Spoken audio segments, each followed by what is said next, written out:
Bem, pessoal, estamos na segunda aula bate-papo com o Luiz Sérgio Henrique sobre o tema da esquerda e a esquerda democrática e seus desafios, né? Nós estamos seguindo um roteiro, que é um roteiro que está no livro de Luiz Sérgio Henrique, que é esse aqui que vocês estão vendo no vídeo, e depois eu dou mais detalhes sobre como adquiri-lo no Amazon, cujo título é Reformismo de Esquerda e Democracia Política. São uma série de vários artigos de Luiz Sérgio Henrique, de 2010 a 2018, onde o veio central do seu pensamento é o esforço intelectual para mostrar que a arena política da esquerda, que antes era uma arena onde tinha estratégia revolucionária, ela agora cai no ambiente democrático, tornando-se, inclusive, mais complexa, mais difícil, mais sofisticada, porque uma coisa é você ter o poder autoritário e tentar implementar a sua ideologia.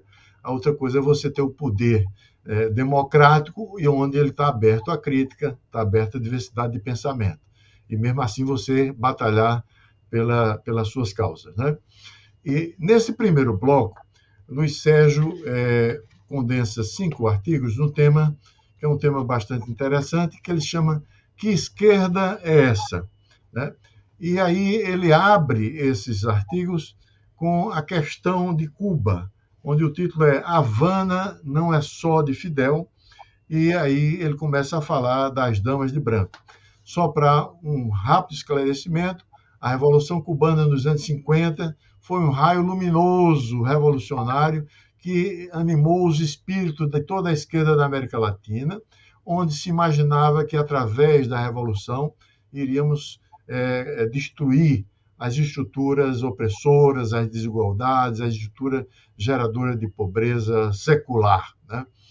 E o regime de Fidel Castro, ele realmente consegue fazer as mudanças estruturais, inclusive avançando na área de educação, na área de saúde, tal, mas aí ele sofre de um problema que é um problema, vamos dizer assim, estrutural dentro das ideologias que vêm desde o marxismo, que é a questão de se recrudescendo no regime fechado, onde começa a repudiar a crítica, onde começa a fechar o espaço das oposições, e aí, inevitavelmente, cai num regime autoritário. Então, Luiz Sérgio, eu gostaria que você pudesse desenvolver o seu pensamento puxando isso que você escreveu em 2010 para o que a gente tem agora em 2023, onde Cuba, depois da morte de Fidel Castro, veio Raul Castro, agora estamos já com o terceiro chefe lá de Estado, mas continua com prisioneiros de consciência lá e gostaria que você pudesse desenvolver um pouco esse tema de Cuba. Ok. Muito obrigado, João, pela apresentação do livro, inclusive, né? Tentativa continuada que a gente tem feito de mostrar que a esquerda tem que se mudar para um patamar diferente. Ela tem que adotar uma nova perspectiva, uma nova forma de ser e de ver as coisas. E no caso da América Latina, que é o nosso terreno, nosso quintal, não é? Que condiciona o nosso modo de ver o mundo, né? Cuba teve um papel muito importante nos anos 60, por aparentemente indicar a única alternativa possível para a libertação dos grilhões do imperialismo, né? Do imperialismo norte-americano. E, naturalmente, Cuba é de 59, a Revolução Cubana, a luta revolucionária de Sierra Maestra é de antes, né? Explode em 59, não como uma revolução socialista, mas em pouco tempo ela se torna uma revolução socialista amparada pela União Soviética. E é uma coisa interessante, porque a União Soviética passava por transformações internas, ou algumas tentativas de transformações internas, como a denúncia do stalinismo, do 20º Congresso, né, de 56, e naquela época ela apregoava a coexistência pacífica, a via pacífica para o socialismo, coisas com as quais as pessoas que eram dos partidos comunistas tradicionais concordavam. E, no entanto, Cuba tinha a questão da luta armada.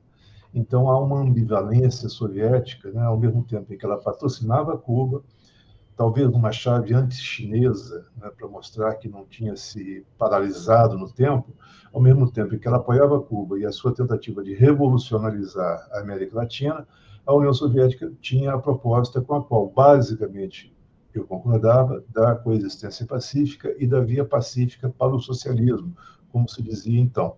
Essa era a proposta dos países comunistas, dos partidos comunistas mais avançados na época, por exemplo, o italiano, o francês talvez, que abominavam já tinham deixado para trás a ideia de luta armada para chegar ao socialismo. No entanto, na América Latina, com esse contraditório apoio soviético, Cuba se coloca como um farol, digamos assim, né, para essa tentativa de subversão dos regimes, muitas vezes ditatoriais, às vezes nem tanto. Por exemplo, a Venezuela não era um regime ditatorial, né? E os cubanos tiveram um mau papel na Venezuela nos anos 60, né? De destruição mesmo do que havia de república democrática na Venezuela. Em outros países da América Latina já havia ditaduras e o caminho armado que Cuba representava pareceu, num certo momento, insuperável. Era o caminho modelar, o caminho mais importante para se seguir. Os outros deviam ser abandonados. Eu também é preciso sempre lembrar que Cuba não é um raio, né, em céu sereno. Os anos 60 são anos conturbados no globo, no mundo, tal como nós o víamos. Guerra do Vietnã. Né? A Guerra do Vietnã, que causa uma intensa mobilização dos intelectuais, da esquerda do mundo inteiro, dos democratas. Eu até me lembro aqui do Tribunal de Crimes, comandado pelo filósofo Bertrand Russell, que não era um comunista. Cujo livro é Crimes de Guerra no Vietnã. Eu lembro muito desse livro. Isso. O Tribunal de Guerra, né, chefiado, presidido simbolicamente por uma grande figura, que era o filósofo Bertrand Russell, né, pretendia colocar na defensiva, como colocou, a agressão imperialista americana no Vietnã. Eu até lembro que hoje nós temos, não há só um imperialismo, né? Já estava bastante claro, por exemplo, que o domínio da União Soviética sobre os países do leste era uma forma de imperialismo, com as mesmas características ou com características semelhantes ou aproximadas. Exemplo disso é que também em 68 você tem a invasão de Praga, né, por parte das tropas do Pacto de Varsóvia, para esmagar uma tentativa de reforma do socialismo, a Primavera de Praga, né, com a qual alguns partidos comunistas, pelo menos, estavam de acordo. Por exemplo, mais uma vez, o Partido Italiano deu um apoio, mas simbólico, porque não tinha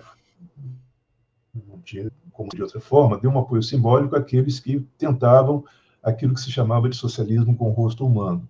Então, Cuba nasce nesse contexto, né, da rebelião de costumes, da rebelião feminina, do movimento feminino, que talvez seja maio de 68, na França. Maio de 68. Mas eu falava do movimento feminino, que vendo de hoje, né, eu acho que talvez seja grande a questão do comportamento, da minissaia, da pílula, da emancipação da metade da humanidade, né, ou mais um pouco, que são as mulheres, né, sem as quais nós não podemos seguir adiante. Né? Tem até aquela brincadeira que elas são metade da humanidade e mãe da outra metade. Isso, né? Isso. Então, sem elas, sem esse enorme movimento de superação do patriarcado, da subjugação do feminino, simplesmente não há como seguir adiante. Né? Então, esses anos 60 são esse magma, essa coisa confusa, rica, contraditória, né?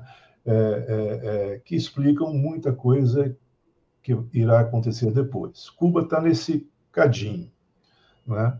Nessa coisa complicada sobre a qual ainda hoje nós voltamos frequentemente, e o Zueni Ventura chamava de o ano que não terminou, 68, o ano que não terminou.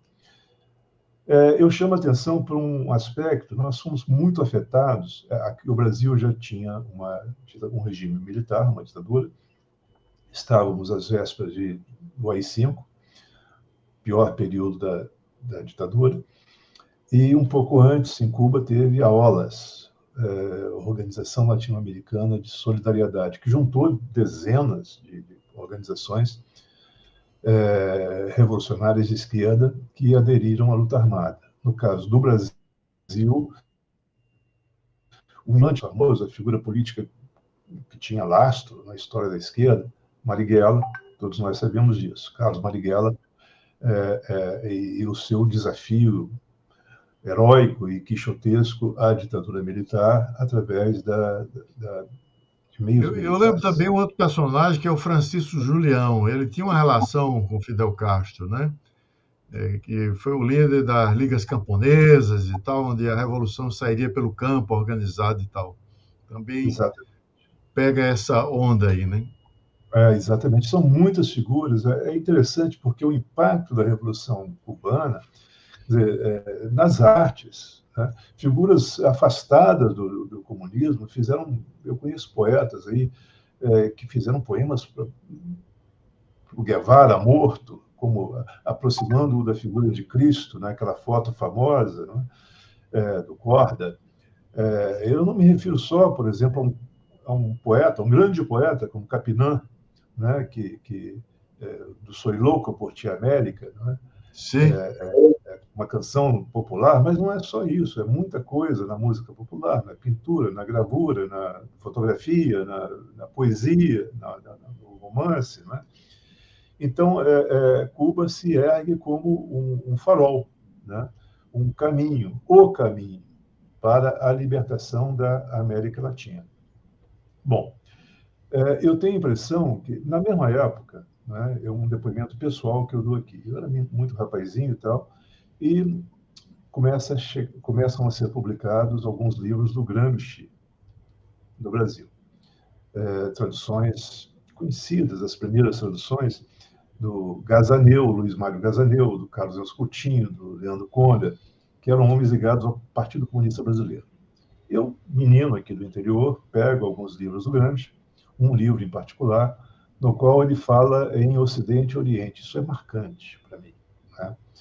E as categorias políticas que o Gramsci pensa, muitas vezes derivam da Primeira Guerra Mundial, derivam de situações militares. Aliás, isso é muito comum no pensamento político, né? Amigo e inimigo, essa lógica do agonismo, né? Da luta política, do combate político, isso está muito ligado a situações militares.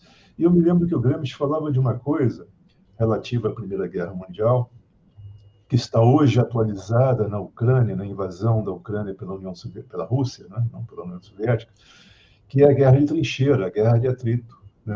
As trincheiras que se defrontavam por meses a fio, né? Com doenças, mortes, bombardeios, situações horríveis. E aquilo, para mim, naquela época, tinha um valor assim, literário no mau sentido da palavra, literário, abstrato, distante, não existencial. Não era uma coisa que me afetava. Olha que coisa interessante, a trincheira. Até que eu li, um pouco depois, um livro do Éric Maria Remarque, né? A Oeste, Nada de Novo no Front. Né? É um livro extraordinário, inclusive tem um filme recente lançado na Netflix que Exatamente. ganhou o prêmio, foi indicado ao Oscar. Isso. Nada de novo no front. Ou a Oeste, Nada de Novo, porque tinha edição, na época tinha edição É um portuguesa. livro anti-guerra, né? Com a crítica à Primeira Guerra Mundial. Um livro extraordinariamente bem feito, comovente. O filme, eu acho que traz muito bem esse patos, né? Recupera muito bem esse patos pacifista, que é a minha posição. E, na época, o Gramsci falava que, olha, quando você tem no Ocidente, né, no Ocidente político, na Itália, no caso, era motivo da reflexão dele, você não tem guerra de movimento, você não tem uma classe, como ele pensava, na classe operária, eram os termos da época, uma classe não irá destroçar a outra numa blitzkrieg, numa guerra relâmpago, mas será uma longa marcha através das instituições, para usar um termo do maoísmo da época, que também era uma coisa muito... Marcha através das instituições, a longa marcha, não é? Através das instituições.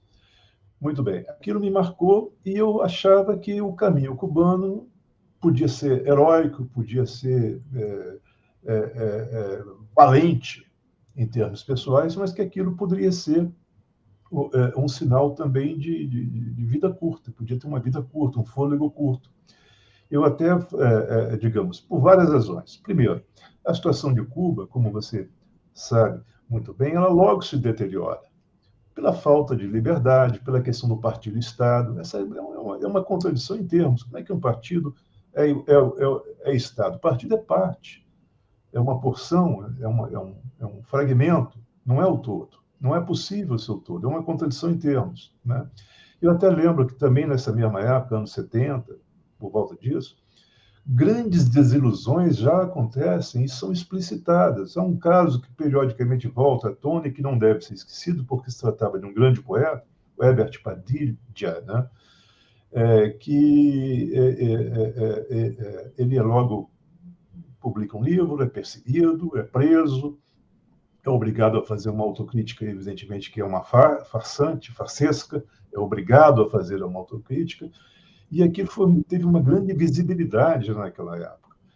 Grandes intelectuais que haviam se solidarizado com a Revolução Cubana se distanciam. Sartre, Simone de Beauvoir, Vargas Llosa, que tinha sido adepto da Revolução Cubana, etc. Muitos outros, né? Não sei se Cabreira Infante, que é um outro dissidente cubano famoso e de primeira categoria. Então, você via que Cuba, na verdade, não era um caminho novo. Quer dizer, a heterodoxia do marxismo cubano não tinha fôlego, não ia longe. Não é? E aquele caminho da luta armada para os países da América Latina, primeiro se defrontavam com o problema de que a América Latina, crescentemente, era ocidente político, no sentido gramsciano. Aqui não era guerra de movimento. Não cabia. Nem na Bolívia, como a gente viu depois, como veríamos depois, mas no Brasil muito menos. Então a gente via assim situações heróicas do ponto de vista individual, mas que não levavam a lugar nenhum do ponto de vista político, né? E uma situação que, enfim, eu até, se você me permitir, tem um livro que eu li de um guerrilheiro brasileiro que me deixou assim profundamente impressionado. Aqui é um romance, é uma viagem à luta armada do Carlos Eugênio da Paz. É um sujeito, um guerrilheiro da ALN, na Aliança Libertadora, que é a velha Aliança Nacional Libertadora com a sigla trocada, com a letra trocada. Aliança Nacional Libertadora de 35, Aliança Libertadora Nacional, a do Marighella, no final dos anos 60. Quando eu li esse livro do Viagem à Luta Armada, do Carlos Eugênio da Paz, eu fiquei impressionado ali tem um tratado na prática, de guerrilha urbana, um tratado, né? A coragem, a valentia individual. Eu não estou fazendo um julgamento de valor, não é isso. A audácia individual, o arrojo, o enfrentamento do perigo, né? Para nada. É um mero exemplo individual. Você vê jovens morrendo, um depois do outro, vidas sendo ceifadas, e a substância política daquilo é um niilismo, né? Uma falta de futuro, não há futuro naquilo. né? Pode ser heróico, mas o heroísmo se nutre também de outras dimensões, não é, que não são apenas o testemunho individual, o abrir o peito à morte, né? Enfrentar a morte de peito aberto. O heroísmo político tem outras dimensões, outros valores, outras significações, que aquilo me impressionou, mas que não me levava a lugar nenhum. Ao mesmo tempo em que em Cuba processos repressivos, né, fechavam o caminho para a possibilidade de que aquilo virasse um modelo, um farol, como se dizia, né? Muito bem. Eu tenho a impressão até que essa dura lição dos fatos, essa dura lição da vida, né, nos fez, pouco a pouco, ver que o terreno deveria ser mudado. A Sim. ideia de revolução, tal como imaginada nos anos 60, progressivamente se torna obsoleta. Curiosamente, uma revolução que não apelou às armas não é obsoleta. A gente falou dela há pouco, a Revolução Feminina. As mulheres não pegaram em armas. Elas podem ter, assim, um pouco comicamente, um pouco de forma assim, queimado sutiãs, né? Beth E Friedman. Betty Friedman, e coisas que são comuns, são engraçadas, são tomadas como pilhérias e viram objeto de brincadeiras machistas, enfim, ou de boas piadas também, né? Também existem as boas piadas. Mas essa revolução que não teve armas, a das mulheres, ela veio para ficar. A que teve armas se esgotou rapidamente. E, na época, havia forças de esquerda por exemplo, os partidos comunistas clássicos, né, que, em geral, se abstiveram da aventura armada, a não ser na Venezuela, é um caso trágico, né, dos anos 60, né, e os partidos comunistas, talvez com menos, digamos, com menos, a coisa não aparecia tanto, não era tão brilhante, não era tão heróica, né? Em alguns momentos, o brilho aparecia em obras de arte, por exemplo, no caso do Vianinha, né, do Rasga Coração, no caso do Paulo Pontes, do Chico Buarque, naquela adaptação que eles fizeram de Medea, né? Gota d'Água, né? No caso do Leon Hirschman, Eles Não Usam Black Tie, que era uma peça já antiga, do Gianfrancesco Guarnieri. Guarnieri. Isso, nós estamos aí no universo comunista, né? Com exceção do Chico Buarque, que é um comunista à moda cubana, né? Mas Paulinho Pontes, Vianinha, Guarnieri, Leon Hirschman são artistas, grandes artistas. Esse ponto que eu queria explorar um pouco, ou seja, é uma espécie de um paradoxo, né? É, a Revolução Cubana, ela tem essa explosão de valores, de ideais e tal, e, ao mesmo tempo ela não se sustenta porque vai se recrudescendo num regime totalitário, controlando a imprensa, tal, tal, tal. Mas tem um efeito transformador no sentido de uma inquietação libertária para a cultura, isso que você está colocando aí, né? Agora, a Em questão é, parte. É. em parte, né? Mas a questão é tudo isso que acontece nos anos 60, claro que tem coisas extremamente valiosas. A gente estava numa ditadura que começou em 64 aqui no Brasil, né? E provavelmente a luta armada para muitos dos jovens era a única forma de expressão encontrada por eles, né? E aí houve morte, tortura e tal.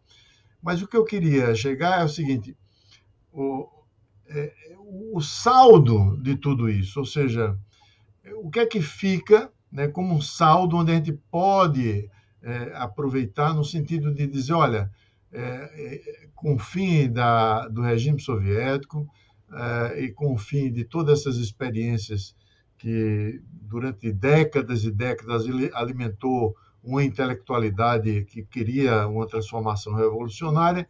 Agora nós temos um ambiente onde a democracia se impõe como valor universal. E o que fazer agora em 2023, né? Onde os desafios são enormes, o capitalismo continua, vamos dizer, surfando na sua onda de constante e sistemática inovações para produzir riqueza, sem muita preocupação com o impacto ambiental. Aí eu queria, para a gente tentar começar a dar um fechamento nesse bloco de hoje, né, que a gente começou com Cuba, você puxar para esse conceito que você aborda, da questão da democracia política versus a democracia institucional. Eu queria que você pudesse desenvolver um pouco esse conceito que está no teu artigo aqui, nesse Que Esquerda é Essa? João, eu até diria o seguinte, que para terminar um pouco a questão de Cuba, não termina, né? Até hoje nós temos o petismo, que veio depois do Partido Comunista, né? E dominou a esquerda. Ele tem vários protagonistas nesse momento, né? Zé Dirceu é um caso mais conhecido. São homens e mulheres extremamente fiéis a Cuba, apesar de tudo, em qualquer circunstância, seja o que for, eles são fiéis àquela revolução cubana. Eu diria que, num determinado momento, passou a ficar claro, cada vez mais claro, embora as pessoas ainda não extraiam disso as consequências devidas, que o terreno mudou. Há um teórico chileno de origem alemã, entre a Alemanha e o Chile, chamado Norberto Lechner, que talvez tenha sido o que melhor conceituou essa transformação. O paradigma revolucionário deve ser superado em benefício do paradigma democrático.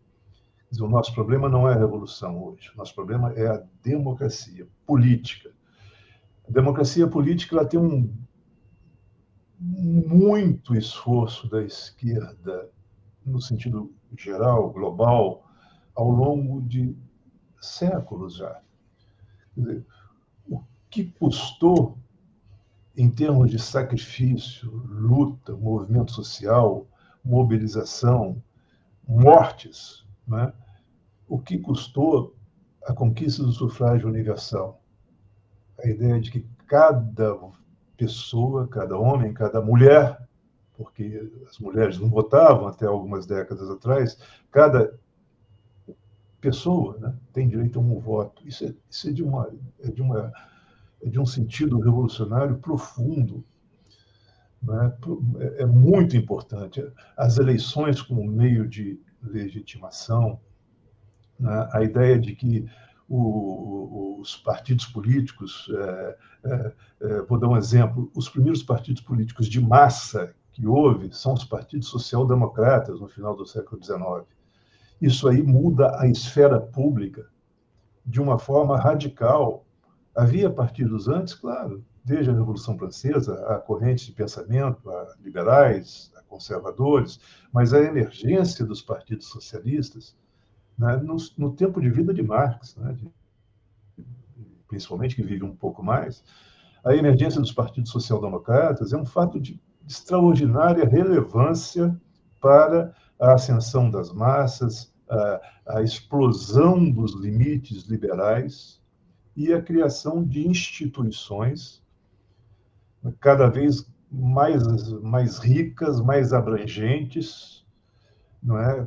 Por força da pressão de baixo, que vem de baixo. Sim. Então, a democracia política, né, que tem consequências sociais, econômicas, ela é a expressão de uma imensa luta de baixo. Eu não quero tirar aqui o valor do liberalismo clássico, que, de certa forma, estabelece uma moldura que até pode ser rompida, pode ser alargada, ampliada, né? E teve um papel revolucionário. Kant, Locke, etc., tiveram papéis revolucionários no seu tempo, nos seus contextos.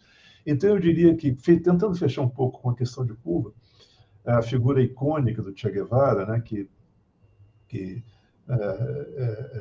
durante muito tempo, povoou o imaginário revolucionário. Ser revolucionário é ser igual ao Che Guevara. Uma vez perguntaram para o Che Guevara como é que se fazia a revolução, como é que se fazia uma reforma agrária. Qual era o caminho, afinal, para fazer uma reforma agrária? Ele falou, é simples, muito simples. Primeiro você faz uma revolução e depois você faz a reforma agrária. Não há problema nenhum. Então, eu diria que essa resposta espirituosa, engraçada, uma butada, não uma piada, ela é o contrário do método democrático. A gente faz uma reforma agrária, uma reforma política, uma reforma da vida cotidiana, uma reforma da sociedade, batalhando dia a dia na sociedade, fazendo pequenas conquistas, consolidando essas conquistas, consolidando o papel dos subalternos, não mais agora da classe operária redentora, da classe universal, porque isso eu acho que acabou e não vai voltar mais, né? Mas as pequenas conquistas do cotidiano é que, ao fundo, ao final, nos darão não o socialismo como o fim da história, porque isso é muito perigoso, né? Eu chamo, no meu livro, em alguns momentos, eu chamo atenção para o perigo dessa ideia do socialismo como etapa final da história. Sim. Entendeu? Por causa de quê? O Marx, né, tem uma frase interessante, quando ele fala que as capacidades revolucionárias da burguesia se evaporam, acabam, e que os pensadores burgueses tinham a ideia de que havia história antes da chegada da burguesia ao poder, no esquema marxista, né, tradicional, havia história, e com a chegada da burguesia ao poder, a Revolução Francesa, a Revolução Inglesa antes, etc., a história havia acabado. Né? Havia história e agora não há mais. Então, eu tenho muita resistência, né, com essa ideia de socialismo como fim da história, porque, sim, tal como Marx dizia, então, houve história até esse tal socialismo, e a partir desse socialismo acabou a história, não há mais. Né? Então, eu acho que nós temos que inverter a frase do Guevara e não necessariamente esperarmos o socialismo, o fim da história, né? Um momento em que acabam os conflitos. Isso não vai acontecer nunca. Né? Então, é melhor conceito que eu vi num dos seus artigos, que me atraiu muita atenção, é o conceito da dialética democrática. Isso. Exatamente, acho que nessa direção, ou seja, a coisa não acaba, não tem um fim. Ela é um processo infinito de interações, de conflitos, né? Agora, quedas de recuos, né? De quedas de recuos, de derrotas, né? de involuções, quer dizer, não há um caminho para sempre, um caminho para o alto sempre, isso não existe. Talvez a gente possa retomar hoje aquele lema do Edward Bernstein, que foi colaborador do Engels, próximo, Kautsky, Bernstein, não é? Que a cultura comunista bolchevique de 17 difamou. E eles são difamados até hoje. O reformismo, né, é um conceito difamado, mas o Bernstein, que foi colaborador do Engels, portanto, é um dos fundadores do movimento socialista, dizia o seguinte: o movimento é tudo, a meta não é nada. Né? Nós não devemos imaginar que vai chegar um dia em que o mundo será transparente, as contradições seriam resolvidas, terão sido todas resolvidas, e as disputas, os conflitos serão reduzidos ao mínimo. Né? Portanto, a dialética democrática ela é infinita. Né? E tem que conviver com esse conflito, entender que o conflito e o desafio para a superação é o motor da prática política democrática. E sempre com instituições. Nós temos que ter uma atenção muito forte ao tema da construção de instituições, que sejam amplas, democráticas, né, que permitam a dialética democrática, que se permitam a ideia da perecibilidade, quer dizer, nós podemos ser outra coisa, mas algumas coisas são universais, né? A igual dignidade dos seres humanos, o voto, não é? A legitimação do conflito, a institucionalização do conflito, não é? A superação das desigualdades. A superação das desigualdades, né? E isso tem uma história, né? Essa história são os três poderes, o conceito da política do Maquiavel, são a concepção dos três poderes de Montesquieu. Tudo isso faz parte da bagagem de um socialista moderno. Perfeito. Né? É isso. Perfeito. Luiz Sérgio, estamos já no final do nosso tempo e acho que foi muito interessante essa discussão que nós tivemos aqui. Nós vamos, na edição do vídeo, vamos colocar os títulos das obras e os autores que foram aqui citados para facilitar ao aluno procurar para se ilustrar mais, né?